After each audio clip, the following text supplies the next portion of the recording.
그리고이다 18번째 주일 시간 그리스도의 승천에 대해서 말씀을 나누도록 하겠습니다. 사도행전 1장입니다.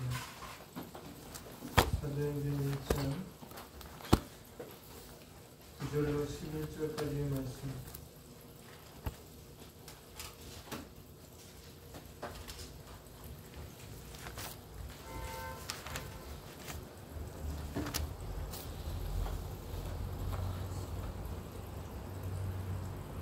장 9절로 11절까지의 말씀 같이 읽겠습니다.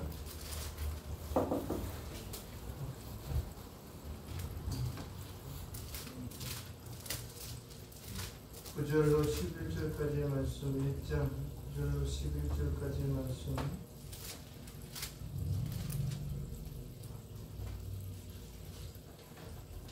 이 말씀을 마치시고 그들이 보는 데 올려져 가시니 구름이 그를 가려 보이지 않게 하더라.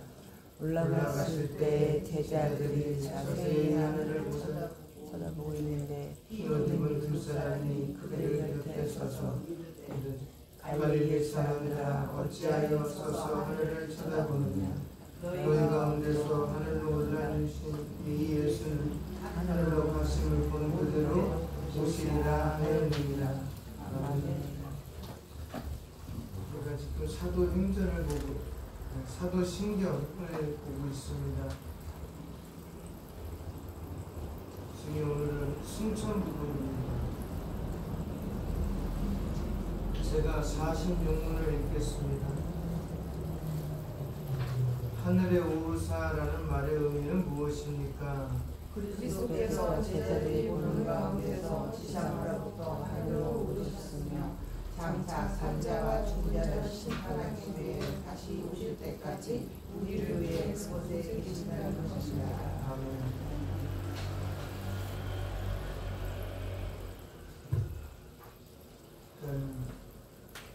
제자들이 보는 가운데 땅에서 하늘로 이동하셨다는 것입니다. 그래서 전 시간에도 말씀드렸다시피 예수님의 모든 사역들은 하나님 나라를 이루시기 위한 하나의 방편이었습니다. 그리고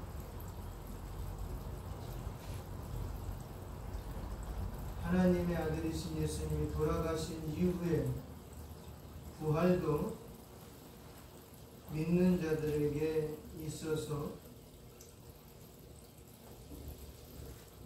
첫 열매가 되셨고 또한 승천도 믿는 자들에게 있어서 한 번의 사건으로 다가옵니다. 오늘 보면 성경에는 예수님 외에도 승천에 대한 두 개의 기록이 기록되어 있습니다. 그렇죠? 하나는 창세기에 나와 있고 하나는 사무엘 하에 열왕기 하에 기록되어 있습니다.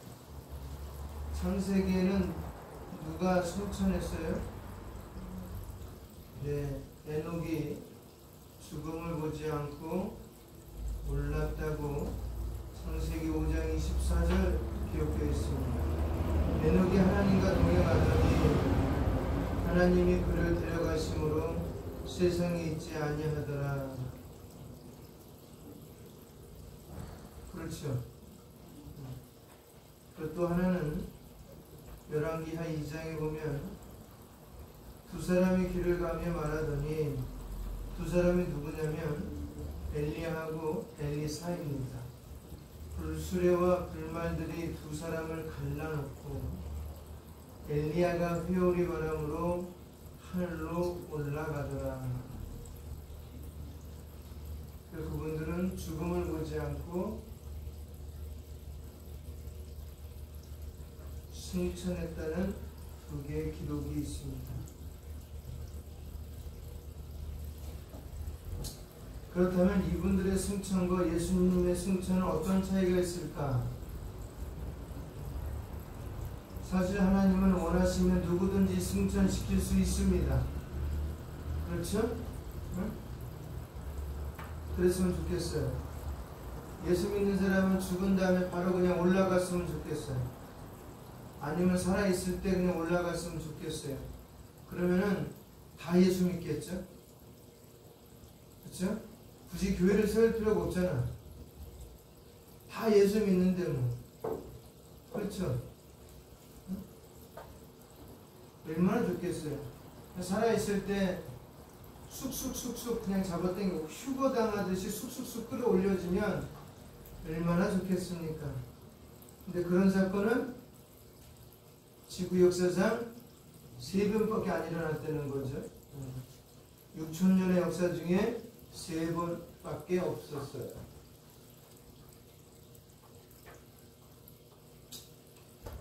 저 같은 사람도 승천시킬 수 있습니다. 그런데 제가 승천한다고 해서 여러분에게 좋은 일이 있을까요? 없을 거예요. 저만 좋겠죠. 저만 올라가니까. 아무것도 없습니다. 물론 죽지 않고 하늘로 갈 수도 있구나라는 소망을 가질 수는 있습니다. 창세기 5장에 나오는 족보에 가장 많이 나온 단어가 죽었다라는 거예요. 900년 이상 살기는 했지만 결국에는 다 죽었다.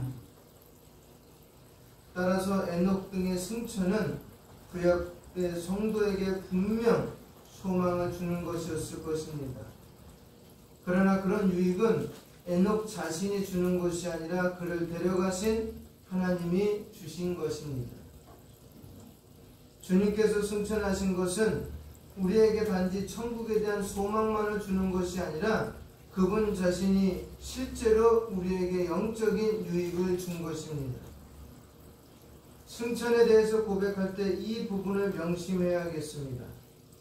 그렇다면 우리는 승천에 대해서 무엇을 구체적으로 고백을 해야 하겠습니까? 무엇을 고백해야 되죠? 승천에 대해서 만들어진 사건이 아니다라는 것을 고백해야 돼요. 만들어진 사건이 아니다. 뭐라고 고백하냐면은 실제 상황입니다라는 고백이에요. 실제 상황. 오늘 같이 읽었지만 1장 9절로 11절 말씀 보면은 사람들이 보는 가운데 하늘로 올라가시고 똑같은 모습으로 이 땅에 오신다고 이야기를 하고 있어요. 그렇죠. 가실 때 모습이나 오실 때 모습이 같다는 거예요. 그것이 기독교가 갖고 있는 두 번째 특징이에요. 첫 번째 특징은 부활이고요. 두 번째 특징은 승천과 재림이에요. 그건 다른 종교에는 없어요. 승천했다라는 것도 없어요. 다시 재림하겠다라는 내용도 없어요. 이단들은 많이 써먹잖아요. 재림주의에서라고. 많이 써먹으라고 그러세요? 그럼 그렇게 오면 안 되는 거지. 이게 실제 상황입니다라는 것 속에는 역사성이 있다는 거예요. 그렇죠? 이때가 대략 AD 30년경이에요. AD 30년. 주님께서는 제자들이 보는 가운데 하늘로 올리셨습니다. 이것이 부활과 승천의 차이 중 하나입니다. 예수님의 부활 과정을 본 사람은 아무도 없어요. 그렇죠? 바깥에 서 있는 사람들조차도 못 봤어요. 군사들도. 안에서 어떤 변화가 일어나는지 아무도 몰라요. 그냥 문이 열려졌으니까 본 거예요. 모두가 다 이미 부활하신 예수님을 보았을 뿐입니다. 하지만 승천은 달랐습니다. 제자들이 두 눈으로 똑똑히 보는 가운데 올라가셨습니다. 그런데 왜 승천하셨을까요? 네? 역시 우리의 유익을 위해서입니다. 부활을 왜 하셨을까요? 우리의 유익을 위해서입니다. 답은 우리의 유익이에요. 승천하시는 주님의 모습에서 앞으로 우리가 어떤 유익을 받게 될지 예측할 수가 있습니다. 주님께서 승천하시면서 무엇을 하고 계신가요? 그냥 잘 있어, 안녕, 다음에 또 만나, 곧 올게 라고 하면서 가셨습니까? 그렇지 않습니다. 손을 들어 제자들을 축복하고 계십니다. 이것은 무엇을 의미합니까? 예? 이것은 무엇을 어떻게 봅니까? 무슨 의미예요? 무슨 의미예요? 승천하면서 축복하는 것이 제자들의 달라진 모습을 보게 될 것을 이야기하고 있는 거예요.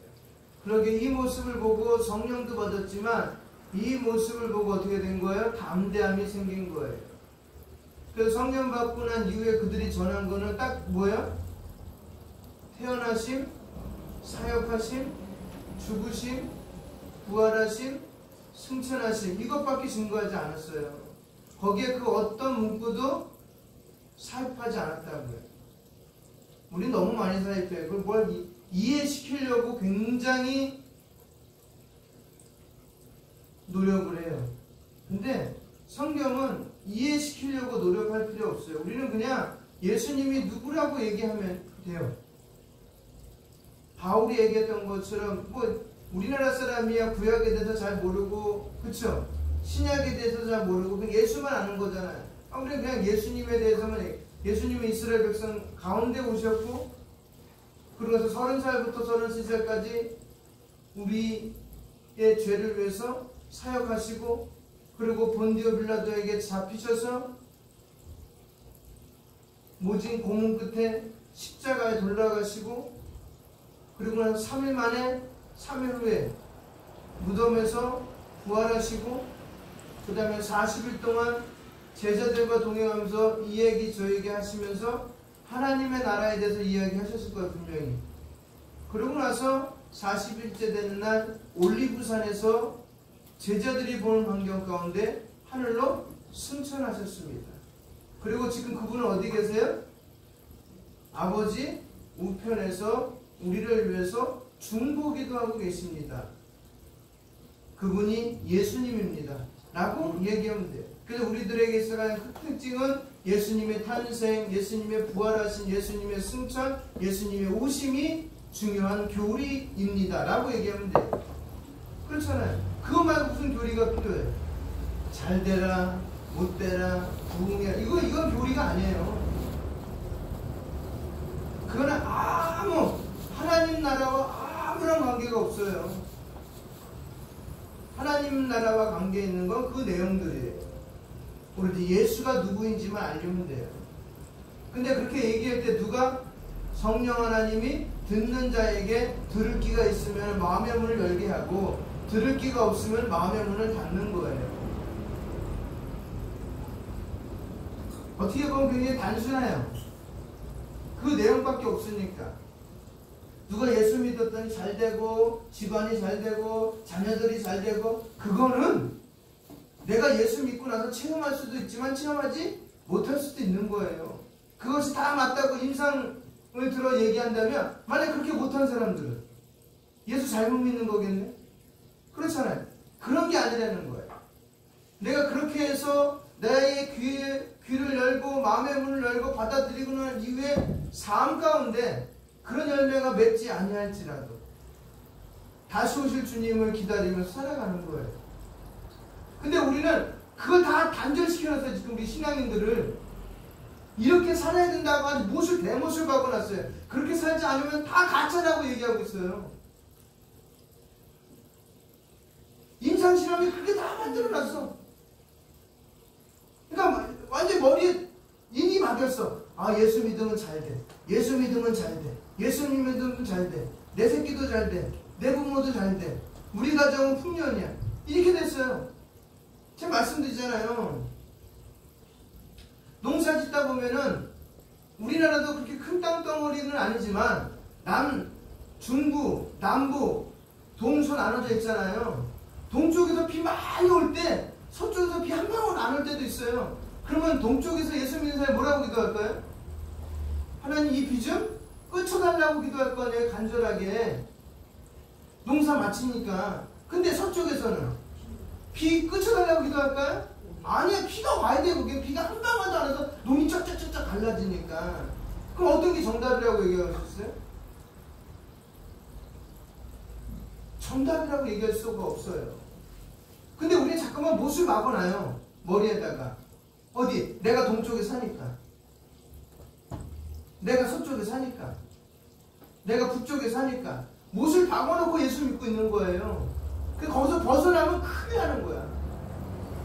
그러니까 예수님이 말하는 예수쟁이가 안 나오고 내가 만든 예수쟁이가 나오는 거예요. 그러니까 교회들마다 다 달라. 원래 하나님 나라의 성품 그냥 노골적으로 말하면 9개라면 9개밖에 안 나와야 돼. 그런데 9개가 아니라 수만 개야. 근데 다 예수 믿는데. 그러니 헷갈리는 거예요. 성도들도 헷갈리는 거고. 왜? 이쪽 얘기 들으면 맞는 것 같고 저쪽 얘기 들으니까 맞는 것 같고 위에 봐도 아래 봐도 맞는 것 같아. 잘 돼야지. 그럼 우리 잘 된다고 여겨진다면 제자들과 그 이후에 산 모든 성도들은 다 잘못 믿은 거예요. 왜냐면 우리가 말하는 정상적으로 살다가 죽어간 사람이 없거든. 그렇죠? 정상적으로 살다가 죽어간 사람 한 사람도 없어. 근데 오늘날 목회자나 오늘날 성도나 그렇게 생각 안 해. 이성적인 게 더 강해요. 아, 설마 하나님이. 그래서 이렇게 생각하면서 만들고 나온 종교가 안식일이에요. 그래서 거긴 지옥이 없는 거야. 사랑의 하나님이 어떻게 무서운 지옥을 만들 수 있을까? 이성적으로 맞죠? 하나님 어떤 하나님인데? 사랑의 하나님이고 용서의 하나님이고 긍휼의 하나님이고 베푸시는 하나님, 꺼져가는 불도 꺼지지 않고 심지도 끄지도 않고 상을 갈 때도 꺾지 않는 그런 하나님이. 와, 우리 예수 믿는 사람들은 지옥, 이건 말이 안 돼. 지옥은 없는 거야. 그냥 지옥은 두려움을 주기 위한, 하나님의 길을 떠나지 말라, 두려움을 주기 위한 하나의 조건이야. 이렇게 만들어요. 그렇잖아요. 하나님 어떻게 지옥을 만들 수가 있어? 또 거기서 나온 여호와의 증인도 지옥이 없고, 응? 사람이 고통당하지 않고 죽는다고 해서 영원 멸절설을 얘기하고 있는 거예요. 사람 죽으면 끝이에요. 짐승과 같이. 짐승과 같이 끝이야. 악도 없고 손도 없어. 이 땅 자체가 천국이야. 반은 맞고 반은 틀린 거예요. 그래서 이 땅이 천국이 되는 거 맞아요. 근데 죽고 난 이후에도 천국 가지고 있는 거기 때문에 반은 맞고 반은 틀린 거예요. 얘네들. 그래서 그런 사건이 있으니까 예수님의 제자들이 달라진 거예요. 그래서 그들은 모든 것을 희생한 거예요. 다니면서 우리 몇 번 봤잖아요. 부활도 받고 막달라 마리아도 받고, 여러분 패션 오브 크라이스트도 봤을 거 아니에요. 다 봤을 때 거기는 제자들의 모습 한번, 예수님 말고 제자들, 예수 믿는 제자들과 그 따르던 무리들의 모습을 기억해 보시라고요. 내 모습과 한번 비교해 보라고. 어떤 삶을 살았는지요. 그들은 전적으로 온리언의 교회 중심이었었어요. 뭐든지 교회 중심. 그리고 목회자 중심, 교회 중심. 이렇게 하면 오늘날 아주 큰일 납니다. 목사 중심으로 목사 배불리냐고, 교회 중심으로 교회 키우냐고, 세상 나가서 소금과 이건 마치 가룟 유다가 얘기한 거 똑같아. 야! 너 그 돈 갖다가 가난한 자들에게 줬으면은 몇 명이나 먹여 살릴 수 있을 텐데 근데 그 속은 뭐라고요? 거짓이었다고 그랬어요. 자기가 돈을 훔치기 위해서. 이게 우리의 마음이에요. 그러니까 이 땅에 살아가는 인간들, 믿건 안 믿건 간에 죄성은 아직도 남아있어요. 그래서 늘 자기 중심으로 생각하는 것이, 예수 안 믿는 사람은 100%고 예수 믿는 사람은 그나마 조금이라도 갈등 안 되는 거야. 누구 때문에? 예수님 때문에. 그러다가 갈등하다가 어떻게 돼요? 끝내 자기로 돌아가 자기도. 그래서 바울이 고백했잖아요. 누가 이 사망의 몸에서 나를 좀 건져내 줄 수 없냐. 나는 나의 겉모습은 자꾸 율법과 좋은 걸 따라가고 싶은데 내 속에 있는 나는, 또 다른 나는 뭐다? 그거 아니야 하면서 싸우고 있다. 근데 성령이 내 안에 들어오고 나서는 어떻게 했다? 나는 해방됐다라고 로마서 7장과 8장을 이어서 얘기해 주는 거예요. 그런 모습들이 모든 제자의 모습들이 나와요. 성경 그냥 읽지 마세요. 그런 모습으로 가득한 게 성경책이에요.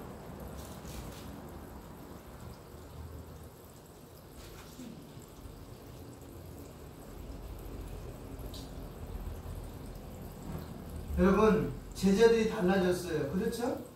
응? 근데 어떻게 보면 이 장면 굉장히 슬픈 장면이야. 그동안 섬겼던 예수님과의 마지막 조우거든요. 그렇죠? 스승과 제자들이 작별하는 순간이기 때문입니다. 그러나 제자들은 전혀 슬퍼하지 않습니다. 오히려 크게 기뻐합니다. 이전의 두려움이 이제는 사라졌어요. 그들은 부활의 주님에 대한 소식을 듣고도 두려워서 문을 꼭꼭 잠그고 비밀리에 숨어 있었습니다. 그러나 이제 그들은 담대하게 자신들의 대적자가 있는 예루살렘에 돌아가서 성전에서 하나님을 찬송하였습니다.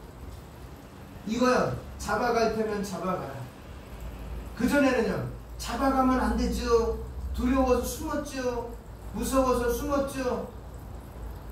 그렇잖아요. 하는 담대함이 생긴 겁니다. 어떻게 된 걸까요? 그들이 변화된 이유는 주님께서 승천하실 때 어떤 복을 받았기 때문입니다. 그 어떤 복은 뭘까요? 예? 그 어떤 복은 무슨 복일까요? 여러분에게 뭐 통장에 1조치 찍은 것 한 잔 줬기 때문에 야, 나 사는데 아무 지장 없어? 이걸까요? 예수님이 올라가는 자기들도 이제 천국을 가지고 있다는 그 복을 받은 거. 그래서 그 복을 받은 게 맞아요. 그것은 근데 지금 그들은 안 올라갔잖아요. 예수님은 올라갔는데 안 올라간 상태에서의 복을 말하는 거예요. 어떤 복일까요?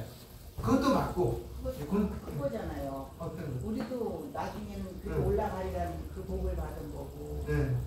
그걸 좀 더 쉽게 표현하면 그 마태복음 28장에 나와 있어요. 답이 사실은 28장 18절로 20절까지. 그리고 마태복음 1장 19절인가 20 거기서 그거랑 마태복음 28장은 지금 사도행전 1장이 똑같은 거야. 내용은요. 약간 문구만 바꿔서 그렇지. 뭐냐면 임마누엘의 복이에요. 임마누엘. 내가 너와 함께 하니까 본사님 말하는 것처럼 올라가는 건 당연하지만 이 땅에서 이제 더 이상 두려워하지 말아라. 담대하라. 내가 세상을 이긴 것처럼 너희도 세상을 이길 것이다 라는 거예요. 이기게 된다가 아니에요. 이길 것이다예요. 미래 완료형이에요. 현재면서 미래구나. 예. 이겼다. 이겼다가 이겨졌다. 현재 완료. 그러니까 미래보다 현재 완료가 나. 네, 맞습니다. 이기게 됐다. 그러니까 그 복은 임마누엘의 복이에요. 임마누엘. 함께하는 복. 더 이상 두려워 떨지 않는 복. 담대한 복. 예수님은 세상 끝날까지 우리와 항상 함께 있으리라고 말씀하셨습니다. 이보다 더 큰 복이 우리에게 있을 수 없습니다. 대체 어떻게 그런 일이 가능할까요? 비록 그분은 인성으로는 우리와 함께 계시지 않지만 신성과 위엄과 은혜와 성령으로 우리와 항상 함께 계십니다. 우리 측에서 말을 바꾸면 우리는 그분의 신성, 위엄, 은혜 그리고 성령 안에서 살고 있다라는 뜻이에요. 그러니까 늘 성령 하나님 내 안에 내재하고 계시는 거잖아요.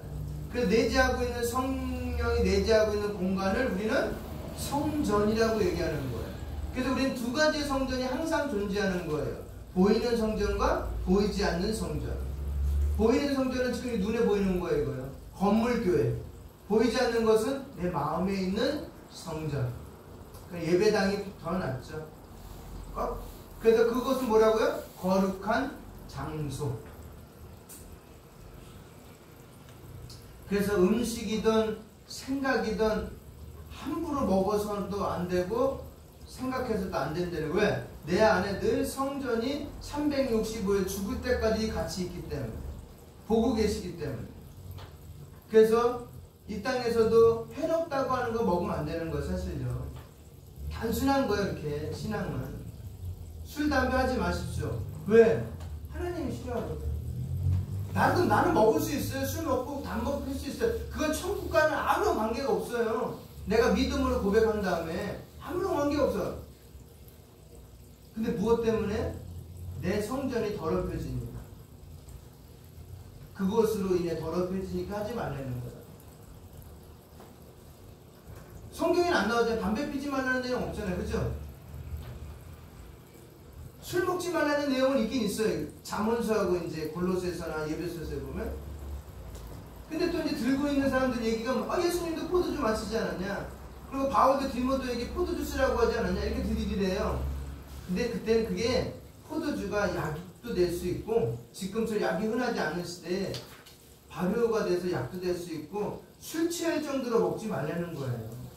이성이 나가면 사람이 분별을 하지 못해. 잊어버려. 그리고 아침에도 나시린 얘기했지만, 나시린이 되었다는 거는 내가 하나님 앞에 이렇게 살겠다고 서원하는 거잖아요.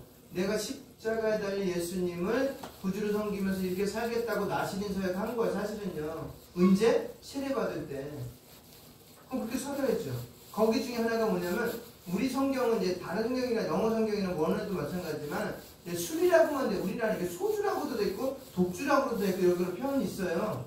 그러니까 물론 술은 마시지 않고 이렇게 가까이 하지 않고 이렇게 돼 있어요. 담배는 안 나와 있어요. 근데 담배는 몸에 해롭잖아요. 그렇죠? 피는 그 순간부터 내 폐는 썩어가는 거예요.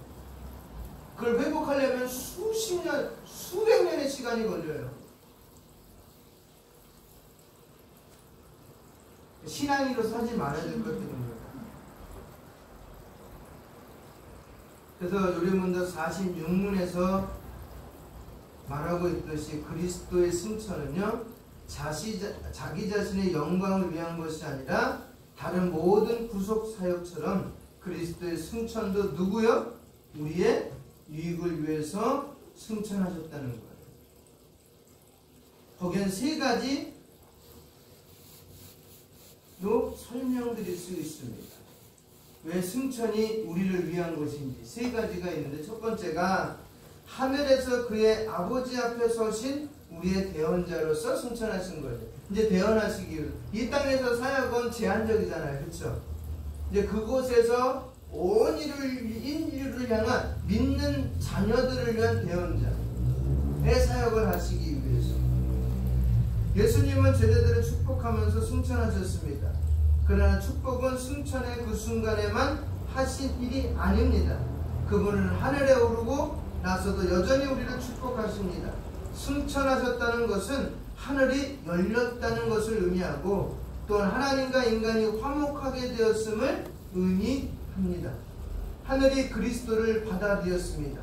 이 세상에서 아버지가 맡기신 모든 일을 다 완수하셨기 때문입니다. 이제 그분은 하나님과 가장 가까이 계십니다. 그리고 바로 옆에서 우리를 위해 간구하십니다.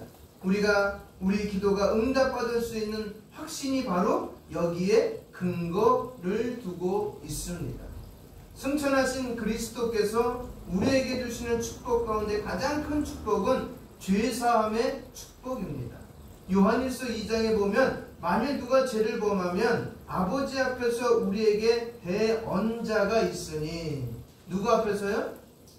아버지 앞에서 있으니 곧 의로우신 주 예수 그리스도 신이라. 아멘. 그분이 항상 우리의 죄를 대언하고 있다는 거예요. 얼마나 감사할 일이에요. 그리고 히브리서 9장 말씀을 보면 그리스도께서는 참 것의 그림자인 손으로 만든 성소에 들어가지 아니하시고 오직 참 하늘에 들어가사 이제 우리를 위하여 하나님 앞에 나타나시고 그리스도께서 들어가신 하늘은 하나님께서 계시는 지성소입니다. 대제사장이 온 백성을 대신하여 하나님 앞에 나타나듯이 그리스도도 하나님 앞에 우리 모두를 대신하여 나타나시는 것입니다. 하나님께서 그리스도를 받으셨기 때문에 그 안에서 우리 모두도 하나님께 용납이 되는 것입니다. 아멘입니까? 두 번째, 우리의 육신이 하늘에 있다. 이 말은 잘 들으셔야 돼요. 여러분, 그리스도 안에서 우리의 육신이 하늘에 있습니다. 솔직히 이 말은 평소에 거의 실감할 수 없다 보니 생소합니다. 그렇죠? 아직 우리 하늘에 없잖아요. 여기 있는데. 그러나 이것은 그리스도와 성도의 연합이 구체적으로 어떤 것인지를 가장 확실히 보여주는 것입니다. 믿음을 통해 한 몸으로 연합되었기 때문에 우리는 어떤 의미에서 승천하신 그리스도와 함께 있는 것입니다. 아멘입니까? 이게 믿어져야 돼요. 머리이신 그리스도와 몸인 교회가 분리될 수 없다면 우리 역시 하늘에 계신 그리스도와 함께 있는 것입니다. 에베소서 2장 5절로 6절은 다음과 같이 말합니다.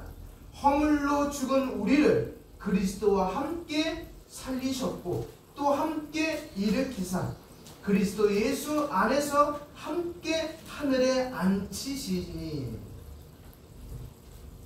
그리스도의 부활이 우리의 부활이라면 그리스도의 승천도 우리의 승천이 되는 것입니다.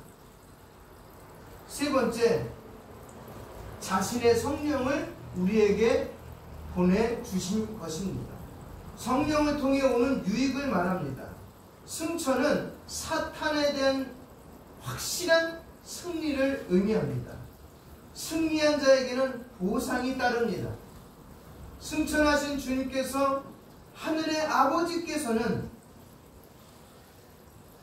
성령을 선물로 주셨습니다. 승천하신 주님께서는 그 성령을 받아서 자신을 위해서 사용하지 않으시고 우리에게 주셨습니다.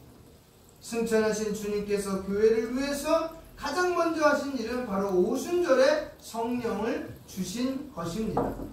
이 성령이 바로 주님께서 정말로 승천하셨고 그 승천하신 주님께서 자신의 지체들인 교회를 자신에게로 이끌어 올리실 것이라는 더 큰 보증인 것입니다. 그래서 성령 하나님이 하시는 일을 자세히 보세요.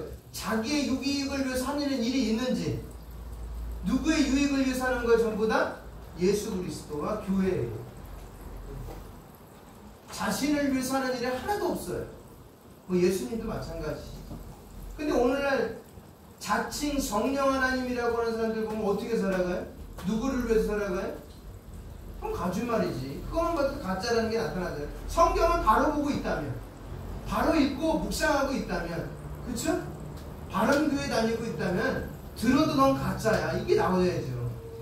그래? 이러면 안 되죠.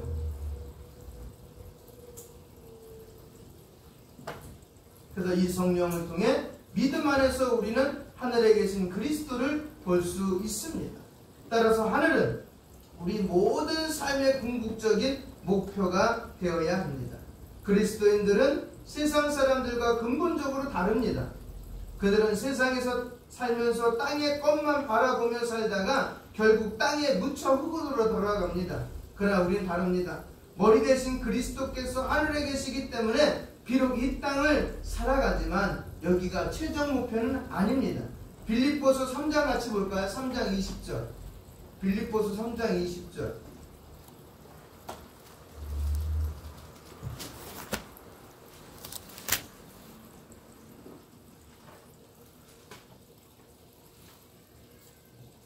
같이 3장 20절 빌립보서 같이 읽겠습니다. 3장 20절입니다.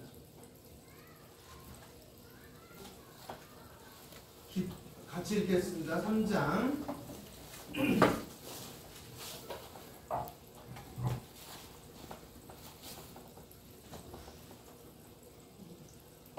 시작. 그러나 우리의 시민권은 하늘에 있는지라 거기로부터 구원하는 자 곧 주 예수 그리스도를 기다리느니. 아멘. 우리 시민권은 어디 있다고요? 하늘에. 대한민국 여권 갖고 계시죠? 그 여권도 좋고 예수 믿는 사람으로서. 그리고 우리의 진짜 여권은 어디 있어요? 하늘에 있는 거예요.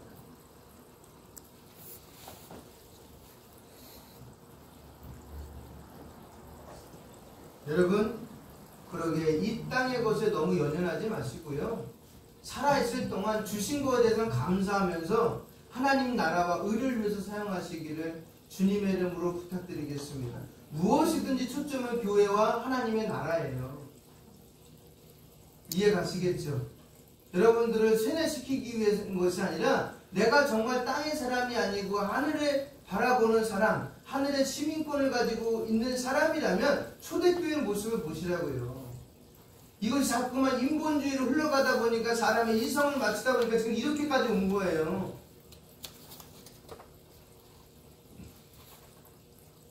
뭐 그들에겐 이성이 없었을 거예요. 초대교회는 있었어요. 근데 그걸 모두 다 막았어요. 뭐로? 믿음으로.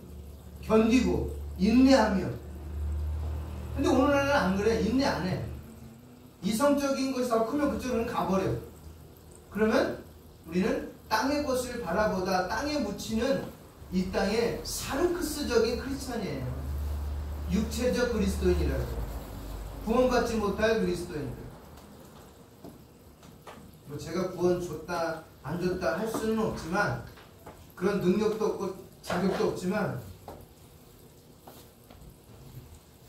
여러분 하나님의 백성답게 하나님 주신 임마누엘의 복을 받으면서 이 땅에서 주신 것은 전부 다 누구 거라고요? 하나님 거. 하나님의 나라와 의를 쓰는 건 당연한 거고. 그렇게 살다가 아버지 앞으로도 칭찬받으시기를 주님의 이름으로 축원드립니다. 이거 피세요. 주고 뒤에 오늘 기도 같이 하겠습니다. 6월달 월요일부터 주일까지 기도 제목입니다. 우즈베키스탄 친밀한 교제와 협력 선도의 본보기가 되는 양육과 훈련이 되도록. 에티오피아 소말리아 측 최대 거주지인 에티오피아 동부에 복음이 전파되도록. 카메룬 보코하임의 공격이 잦은 북부에 성경을 배포하는 사역자들을 위해 기도합니다. 요르단 기독교인들이 무슬림에게 담대하게 복음을 전할 수 있도록. 탄자니아 무슬림 핍박자들의 공격에서 살아남은 펜바섬 기독교인들을 위해. 알제리 비밀 기독교 공동체를 하나님이 도우시고 보호하시기를. 베트남 행정당국의 신분증명 서류를 압수당한 성도들을 위해. 이렇게 하루에 한 번씩 꼭 이렇게 읽어주세요. 예? 이 기도 제목이니까 우리에게. 그리고 또 하나의 기도 제목이 기도하는 거는 우리 저기 중보 내용 있죠? 저기 2부 순서 밑에 중보 기도 우리 광고란에 같이 하겠습니다. 이것이 이제 우리 거예요. 교회와 지역사회와 민족을 위한 기도 제목이에요. 첫째, 교회 성장, 건축과 성도들의 영육 간의 건강한 신앙생활을 위해 기도합니다.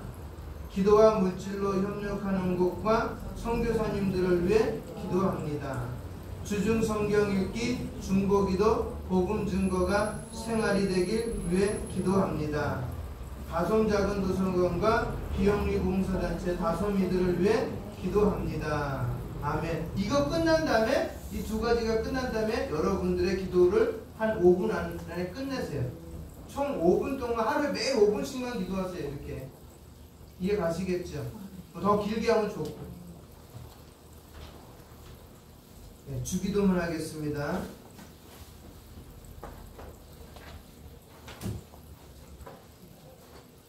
하늘에 계신 우리 아버지, 아버지의 이름을 거룩하게 하시며 아버지의 나라가 오게 하시며 아버지의 뜻이 하늘에서와 같이 땅에서도 이루어지게 하소서. 오늘 우리에게 일용할 양식을 주시고 우리가 우리에게 잘못한 사람을 용서해 준 것 같이 우리 죄를 용서하여 주시고 우리를 시험에 빠지지 않게 하시고 악에서 구하소서. 나라와 권능과 영광이 영원히 아버지의 것입니다. 아멘.